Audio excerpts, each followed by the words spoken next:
નમસ્તે, હું આદર્શ છું. વેલકમ ટુ આદર્શ education society. Hello students, today we are going to learn standard 6th subject English grammar lesson number 5th words. Students, in your earlier classes you learn about verbs. What is a verb? Can you know the meaning of verbs? What is verb? Can you see verb anywhere? In simple language, we can say that verb is a doing word. Verb is a doing word. जो क्रिया दिखाता है, जो action दिखाता है, that type of word is known as a verb. It shows the action. It shows the state of being. That type of word is known as a verb. उससे हम verb बोलेंगे जो एक्शन दिखाता. For example, writing. Writing is one type of action, so we can say that it's a verb. Reading. Reading is one type of action. Eating. That types of word that show the action. It is known as a verb. उससे हम verb बोलेंगे. So today in this lesson we have to understand about verb. What is the verb? Definition of verb and which type of words verb. Which type of verbs we have to understand. How many types of verbs, how they do work, all the things we have to understand here in that video. So let's start our study about verb. First of all, what is the verb? I write here one definition of verb.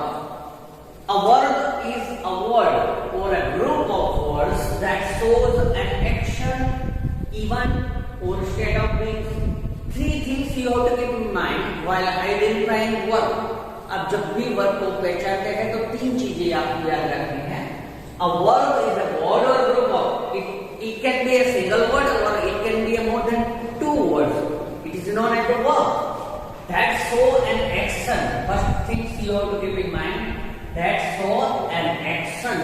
वो इस तरह की action दिखाता है. Then event. Second word is that event. They also show the event of anything. So anything happens, it shows the event or a state of being. Third thing you have to keep in mind, a state of being. Three words, three terms you have to keep in mind while you are identifying verb. जब भी आपको verb पहचानना है तो तीन word आपको याद रखने हैं. It shows an action or event, action, event और state of being. तीन में से कोई भी एक चीज दिखाती है इसलिए it is known as a verb. उससे हम वर्ब बोलेंगे. It shows the action. I give one example here. आपको मैंने अभी एग्जांपल दिया था reading. It shows the action. Reading का मतलब क्या होता है? एक्शन दिखाता है. Writing, it's an action. Eating, it's an action. Now a state of being. State of being means it shows the state of being. I am happy. Here it shows my state of being. You are sad. Sad means आप उदास हैं. तो it shows the state of being. अपनी स्थिति दिखाता है. It shows the state of being. स्थिति दिखाता है कैसी स्थिति में है. So that types of words is known as a. That types of words are known as a verbs. उसे हम verbs बोलेंगे. Keep in mind the definition of verb. In simple language we can say that verb is a doing word. Verbs को क्रिया दिखाता है जो शब्द है उसे हम verb बोलते हैं. Now next topic is that verbs that show an action or event are called action verb. याद रखना mainly verbs have two types of verb. Verbs that show an action जहाँ पे हमें action दिखाता है ऐसे words को हम action verb बोलते हैं. Writing, reading, eating all show the action. It shows the action, so we can say that type of verb is known as a action verb. हम उस तरह के वर्ब है उसे हम एक्शन वर्ब बोलेंगे जिसमें एक्शन दिखाएंगे. Reading, writing, speaking, talking all show the action. वो हमें एक्शन दिखाता है. That type of verb is known as action verb. उस तरह के वर्ब को हम एक्शन वर्ब कहेंगे. Now second type of verb is that verbs that show a state of being. जो स्टेट ऑफ बीइंग दिखाता है are known as a linking जो हमारी स्टेट ऑफ बीइंग दिखाता है उससे हम लिंकिंग वर्ब बोलते हैं, उससे हम लिंकिंग वर्ब्स कहते हैं। जो स्टेट ऑफ बीइंग हमारी जो किसी चीज की स्थिति दिखाती है किस तरह से पड़ी है। Marker lying on the table, I say that marker lying on the table, marker table पर पड़ी है। So it show the state of being of marker, marker कहाँ पे है तो टेबल पर है, उसकी स्थिति दिखाती है। That type of verb is known as a linking verb. उस तरह के verb है उसे हम linking verb बोलेंगे। Can you understand? There are mainly two types of verb: action verb and linking verb. Both words you have to keep in mind. Action verb show the action and linking verb show the state of being. Idea clear? Clear, student? Now next topic. With example we have to understand both things. See here. I write two examples. Post at a sandwich. Post at a sandwich. Which is verb here? At is verb. But which type of verb? Action verb or linking verb? Can you identify it? Post at a sandwich. Here at is a verb. But which type of verb? Action verb or linking verb? It shows the action. Eating. खाने की कोई action दिखाता है. So we can say that at is here as a action verb. यहाँ पे एक क्या है? Action verb, action verb. Now second example we have to understand about I am happy. I am, which is verb here? Can you identify? Yes, here am is verb, here am is verb. But which type of verb? It shows the state of being, वो हमें स्थिति दिखाता है। I am happy, I am happy, it shows the state of being. जो state of being दिखाता है उससे हम यहाँ पे हम इनको क्या काउंट करेंगे? It is known as a linking verb, it is known as a linking verb. यहाँ पे एम है वो लिंकिंग वर्ब है और यहाँ पे एट दिया गया है वो action verb. Now idea clear student about action verb and linking verb? Idea clear? Now next topic we have to understand about it. See here, in first sentence we see that at after a verb के बाद a sandwich दिया गया है। यहां पे देखो a sandwich दिया गया है। सो वर्ब फॉलोड बाय ऑब्जेक्ट, जो वर्ब ऑब्जेक्ट को फॉलो करता है। यहाँ पे ऑब्जेक्ट कोई चीज भी हो सकती है, कोई पर्सन का नेम भी हो सकता है। So in your text book given here some verbs are followed by nouns which refer to a person और things. Some verbs here A is a verb, it followed by a things name. Sandwich किससे follow किया है? उसने sandwich को follow किया है, sandwich को follow किया, याद रखना। While some words are not followed by a person or things, यहाँ पे देखो I am के बाद एम वर्ब है, उसके बाद कोई पर्सन और थिंग्स का नाम नहीं दिया गया। पर्सन और things name is not given here, so they didn't that type of verb did not follow the name of person or things. Here eight follows the name of person or things. यार यहाँ पे sandwich को follow किया गया है। So here sandwich is considered as a object of the verb. हम उसे क्या बोलेंगे? एट वर्ब है उसका ऑब्जेक्ट क्या है? सैंडविच बोलेंगे। तो here a sandwich become the object of the verb. वो क्या बनेगा? ऑब्जेक्ट बनेगा, वर्ब का ऑब्जेक्ट बनेगा। Can you understand student about it? Object के बारे में जो वर्ब अपने पीछे नाउन कोई चीज का नेम हो या कोई पर्सन का नेम हो उससे फॉलो होता है तो that type of noun is known as a object of that verb. इससे आप ऑब्जेक्ट का वर्ब बोलेंगे। जिसके पीछे नाउन नहीं फॉलो होता है उससे हम कुछ नहीं बोलेंगे। Happy is not object of am, happy को हम ऑब्जेक्ट नहीं बोल सकते वो because name not as a noun, यहाँ पे नाउन नहीं है। Noun followed by verb, it is known as a object of that verb. Can you understand about that things? Here another examples of your text in your text also given here. See they saw a train. Here saw is a verb but it followed by a thing name, noun, a train. So here we can say that saw followed by a object, a train. Oh, उसको a train object है इसका saw verb का। Can you understand here? Now another two types of verb, transitive verb and intransitive verb we have to understand.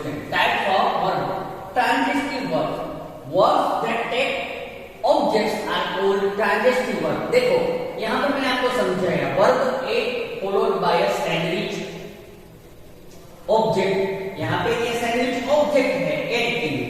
जो verb उसके पीछे object follow करता है, verb के पीछे जहां पे ऑब्जेक्ट आता है, that is known as a transitive verb. यहाँ पे हम इसको क्या बोल सकते हैं? एक को ट्रांजिटिव वर्ब बोल सकते हैं. It is known as a transitive verb. इससे हम ट्रांजिटिव वर्ब बोल सकते हैं. जिस वर्ब के पीछे ऑब्जेक्ट फॉलो होता है उससे हम ट्रांजिटिव वर्ब बोलते हैं. Now next thing is that intransitive verb. And keep in mind, verbs that take objects are called transitive verbs. The sentences that use transitive verb are incomplete without objects. अगर आप यहाँ पे object हटा लेंगे तो ये सेंटेंस का कोई मतलब नहीं होगा. Posted, but what? Posted इतना ही सेंटेंस होगा. Without object it's incomplete. Object के बगैर वो इनकम्प्लीट होता है. उसका meaning we can not create. उसका मीनिंग हम नहीं बना सकते. So object, the sentence that use transitive verbs are incomplete without object. अगर उसका ऑब्जेक्ट हटा दिया जाए तो उसका कोई मतलब नहीं होगा. Second type of verb is that intransitive verb. Intransitive verb हम किसे बोलते हैं? Verbs that do not take an object are called intransitive verbs. जो वर्ब अपने पीछे ऑब्जेक्ट नहीं फॉलो करता, that type of verb is known as intransitive verb. Here, see, am do not follow any object here. So in am we can say that it is intransitive verb. उसे हम क्या बोल सकते हैं? intransitive verb बोल सकते हैं. उसके पीछे ऑब्जेक्ट फॉलो नहीं होगा. जिसके पीछे ऑब्जेक्ट फॉलो होता है उसे ट्रांजिटिव वर्ब कहते हैं, और जिसके पीछे ऑब्जेक्ट नहीं फॉलो होता it's known as intransitive verb. उसे हम intransitive verb कहते हैं. यहाँ पे मैंने दो एग्जांपल लिखे. देखो, Harish built a house. Which is verb here? Can you identify? Build is a verb here. Build is a verb here. But can you see that after build a house followed? A house is the object of build. Build का object है, verb का object क्या है? House. So we can say that build is a transitive verb. यहाँ पे आप build को क्या बोल सकेंगे? Transitive verb बोलेंगे, क्योंकि उसके पीछे ऑब्जेक्ट फॉलो हुआ है. Second example, see. The baby slept. Which is verb here? Slept is a verb here. But after slept, there is no object. Slept के बाद कोई object नहीं है. So we can say that slept is considered here as a intransitive verb. उसे हम क्या बोलेंगे? Intransitive verb बोलेंगे. Idea clear student about transitive and intransitive verb? So here main idea related to verb we learn about it. Okay? Can you understand all the things? Verbs, there are action verb and state verbs. Action verb show the action, state verb show the transition state of being. Okay? Then transitive verb and intransitive verb that followed by an object. That type of verb is known as a transitive verb. And verb do not followed by an object. That type of verb is known as a intransitive verb. Clear? Idea clear, students? Now students, we have to understand about some little more points related to verbs. In our previous screen we studied about transitive and intransitive verb. Whom we called as a transitive verb and whom we called as a intransitive verb, we both understand. Now in details about transitive verb. Transitive verb में हमें details में study करना है. Transitive verb means who take the objects. जिसके पीछे object आता है उसे हम ट्रांजिटिव वर्ब बोलते हैं. So now some sentences have two objects जिसके पीछे. So we are talking about only transitive verb here. Transitive verb में हमने सीखा है कि that followed by objects. Objects आता है. Sometimes they have two objects. Sometimes in sentences they followed by two objects. In a single sentence, एक sentence में दो ऑब्जेक्ट आते हैं. It is known as a transitive verb. जिसके पीछे object follow होता है उसे हम ट्रांजिटिव वर्ब बोलते हैं. We already studied in our previous screen. But sometimes it can with two objects. कभी कभी उसमें दो ऑब्जेक्ट्स फॉलो होता है. One is a direct object and second one is that indirect objects. Now we have to understand about both direct objects and indirect objects. इससे direct object बोला जाएगा अगर one sentence have two objects, which is direct object and which is indirect object. Both things we have to understand. So now direct object first of all. If you want to find out the direct objects from sentence, you have to ask question with what. आपको what से question पूछना पड़ेगा. देखो यहाँ पे example से हम समझते हैं. Harsha saw a tree. Which is verb here? So is a verb here. So ask question with what. What से क्वेश्चन पूछना पड़ेगा. What did Harsha see? What did Harsha see? What did Harsha see? What is the answer here? A tree become our answer. What did Harsha see? So answer become like that. A tree. उसका क्या answer आएगा? A tree. जिसका what question पूछने से answer मिलेगा, it is known as a direct object. यहाँ पे tree क्या होता है? डायरेक्ट ऑब्जेक्ट होगा. It is known as a direct object. इससे हम डायरेक्ट ऑब्जेक्ट बोल सकेंगे because we can ask with what. What से हमने क्वेश्चन पूछा, जो आंसर मिला, it is known as a direct object. Now second one is that indirect object. किसे कहते हैं? इनडायरेक्ट इफ सेंटेंस हमें टू ऑब्जेक्ट्स, सेंटेंस में अगर दो ऑब्जेक्ट है तो उससे हमें direct object and indirect object पहचानना पड़ेगा. इनडायरेक्ट ऑब्जेक्ट के लिए हमें टू whom से क्वेश्चन पूछना पड़ेगा. किससे पूछना पड़ेगा? टू whom से क्वेश्चन पूछना पड़ेगा. Here I one example is given here. With that example we have to understand about direct object and indirect object. Both things we can understand here. See here. What is this? Trisha gave Leela a book. Now ask question with what? See here. Here verb is gave. Gave is the verb here. Two objects followed by that one. Leela is one object and a book is another object. Two objects is there after that verb. तो gave is considered as a transitive verb. First of all, वो तो final हो जाएगा कि transitive verb है, उसके पीछे object follow होगा. मगर here two objects, यहाँ पे दो objects हैं, लीला and दोनों object हैं. Which is direct object and which is indirect object. We have to understand about it. किसको हम डायरेक्ट ऑब्जेक्ट बोलेंगे और किसको इनडायरेक्ट ऑब्जेक्ट बोलेंगे, वो हमें ढूंढना पड़ेगा. तो पहले तो व्हाट से क्वेश्चन पूछो. What did Trisha give to Leela? What did Trisha give to Leela? What is the answer? What से क्वेश्चन पूछा, क्या आंसर मिला? A book. A book का यहाँ पे आंसर मिला है. A book is considered as a direct object. इससे हम क्या बोलेंगे? डायरेक्ट ऑब्जेक्ट बोलेंगे. Understand student? Now ask question with to whom. To whom से मैं क्वेश्चन पूछना है. What did Trisha give Leela? A book वहां पे हमें आंसर मिलता है, तो A book is considered as a direct object. Now another question. To whom did Trisha give a book? To whom Trisha give a book? किसको Trisha ने book दी? तो हमें यहाँ पे आंसर मिला लीला. So Leela is considered as a indirect object. इससे हम indirect object बोलेंगे. It is known as a indirect object. In your understand about direct object and indirect, what से जो क्वेश्चन पूछा जाएगा, जो आंसर मिलेगा वो डायरेक्ट ऑब्जेक्ट बनेगा. और टू whom से जो क्वेश्चन पूछोगे और जो आंसर मिलेगा उसे हम इनडायरेक्ट ऑब्जेक्ट बोलते हैं. Can you understand student? Now another little bit things we have to understand. Transitive verb which require one object. यहाँ पे देखो एक ऑब्जेक्ट फॉलो होता है. So that type of verb is known as a monotransitive verb. जिसके पीछे एक ही verb follow होता है, सॉरी एक ही ऑब्जेक्ट फॉलो होता है, उससे हम क्या बोलेंगे? Monotransitive verb. और जिसके पीछे दो ऑब्जेक्ट फॉलो होते हैं उससे हम बोलेंगे डाइट्रांजिटिव वर्ब. उससे हम डाइट्रांजिटिव वर्ब बोलते हैं. इसके पीछे एक ही ऑब्जेक्ट है, उसे मोनोट्रांजिटिव वर्ब बोलते हैं. इसलिए सो को हम मोनोट्रांजिटिव वर्ब बोलेंगे. यहाँ पे उसके पीछे दो ऑब्जेक्ट फॉलो हुए तो गेम को हम डाइट्रांजिटिव वर्ब बोलेंगे. डाइट्रांजिटिव वर्ब बोलेंगे.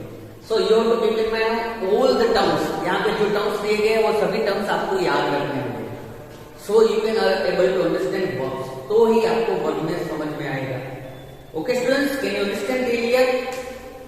So here we see the main direct object, indirect object, transitive and intransitive verb. All the things we understand here in this video.